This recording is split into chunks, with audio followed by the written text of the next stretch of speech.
I've never considered myself the vengeful type. 13 years of marriage to Daniel had molded me into someone who chose forgiveness over fury, compromise over confrontation.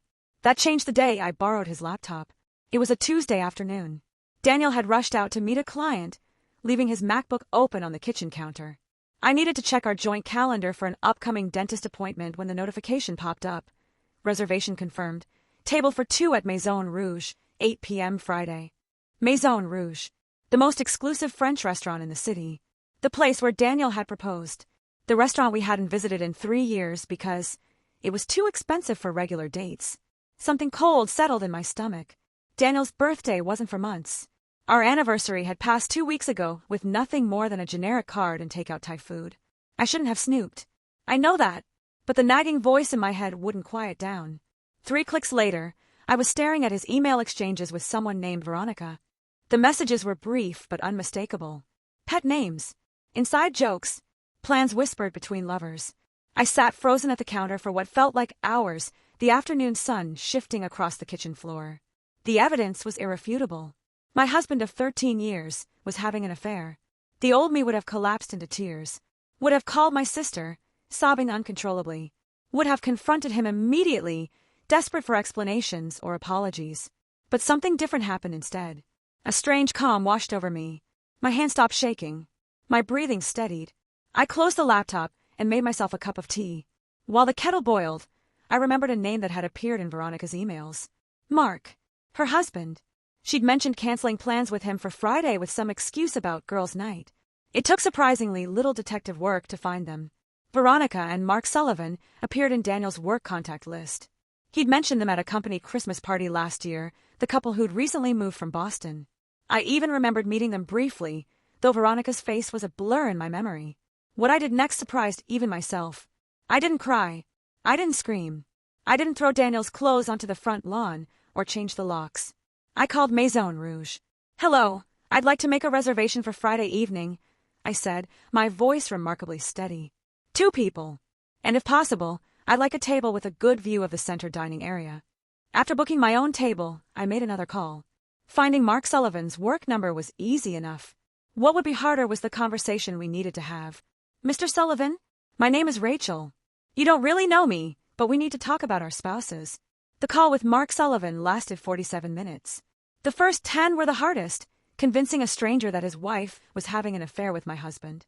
His initial disbelief melted into pained silence, then quiet anger when I offered to forward the emails. That won't be necessary, he finally said, his voice tight. I've suspected something for months. Just didn't want to believe it. Mark was an architect, soft-spoken but with a steely undertone that emerged as we talked. Unlike me, he'd noticed changes. Veronica working late, guarding her phone, growing distant. The classic signs I'd somehow missed or chosen to ignore. What do you want to do about it? I asked. His response surprised me. No rage. No threats. Just a simple question. What would hurt them the most? I explained my plan. It wasn't about revenge, I told myself. It was about forcing a reckoning. About reclaiming some power in a situation where we'd been rendered powerless. Mark agreed instantly.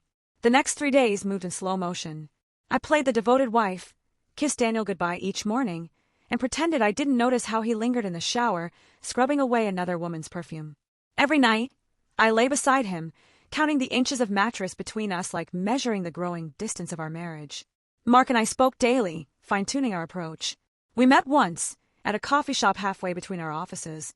In person, he was taller than I remembered, with kind eyes and nervous hands that shredded a napkin as we spoke. Neither of us asked the obvious question, what happens after Friday? Friday evening arrived. Daniel kissed my cheek absently, told me he had a business dinner and would be home late. I nodded, said I'd probably be asleep. Just another lie in our growing collection. After he left, I took my time getting ready.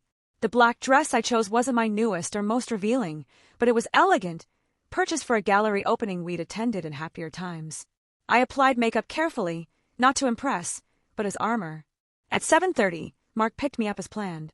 He wore a charcoal suit and a hunted expression that probably mirrored my own.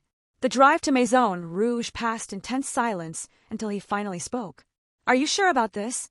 I wasn't sure about anything anymore. Not my marriage, not my future, not even what I hoped would happen tonight. But I nodded anyway. They made their choice, I said. Now they can face it. Maison Rouge was exactly as I remembered. Intimate lighting, white tablecloths, soft jazz playing. The hostess led us to our table, perfectly positioned with a view of the central dining area. I spotted them immediately, Daniel and Veronica, leaning close, fingers intertwined on the table. She was beautiful, of course she was, with dark hair and the kind of confidence that seemed to illuminate her from within. My husband looked at her the way he used to look at me. "They haven't seen us yet," Mark whispered, his knuckles white around his menu. "They will," I replied, reaching for my water glass with a surprisingly steady hand. "They will." The moment stretched like glass being pulled thin, fragile, transparent, about to shatter. I watched Daniel laugh at something Veronica said, his hand covering hers in a gesture so intimate it made my chest ache. Mark stared at them, his expression unreadable, jaw tense beneath his carefully maintained composure. "Should we go over now?" he asked. I shook my head. Let them order first. Let them settle into their perfect evening. We pretended to study our menus while stealing glances at their table. Our waiter arrived, and we ordered. Food I knew I wouldn't taste. Wine I didn't want to drink. Through it all, I maintained a strange calm, as though watching someone else's life implode from a safe distance. It was Daniel who saw us first. His eyes flicked across the restaurant in a casual scan, and then snapped back, widening in shock. I raised my glass in a silent toast. The color drained from his face as he registered not just my presence, but Mark's beside me. He whispered something to Veronica, whose head whipped around so quickly I thought she might hurt herself. Her expression shifted from confusion to recognition to horror in the span of seconds. "Now," I said to Mark. "Now we go." We stood in unison and walked toward their table, moving with deliberate slowness through the dimly lit restaurant. Other diners continued their meals, oblivious to the drama unfolding. I felt oddly powerful, like a storm cloud approaching land. "Rachel." Daniel choked out my name as we reached them. "What are you?"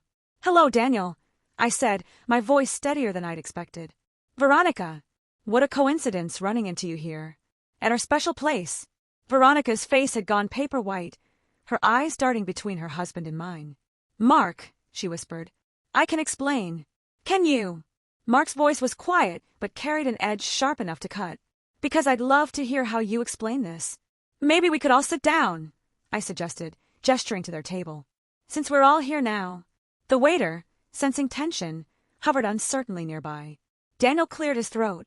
"Actually, we were just leaving." I finished for him. "I don't think so. We've only just arrived, and I believe we have plenty to discuss." What followed was the most surreal dinner of my life.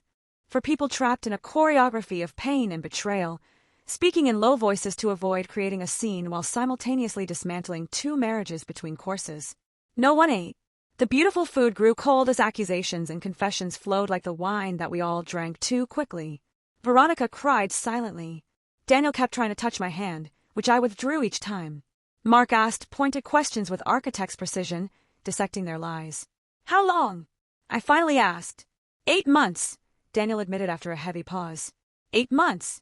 While I'd been planning our summer vacation. While I'd been nursing him through the flu. While I'd been living in a marriage that apparently only existed for one of us. When the check came, Daniel reached for it automatically. I stopped him. "No," I said firmly. "This dinner's on me. Consider it the cost of clarity." We left them there, Daniel calling my name as I walked away. Mark held the door for me, a small gesture of civility in a night that had revealed how quickly propriety could crumble. In the parking lot, I finally allowed myself to cry. Not messy, desperate tears, but quiet ones that marked the end of something I believed unbreakable. "What now?" Mark asked, standing beside his car. I looked up at the stars, surprisingly bright in the city sky. "Now we go home. Separately. And tomorrow, we start figuring out what comes next." It wasn't the ending I'd planned for my marriage. But as I drove home alone that night, I realized it was perhaps the beginning of something else. A life where I no longer accepted shadows when I deserved light. I appreciate you watching till the end. Hit that subscribe button and stay tuned for more content.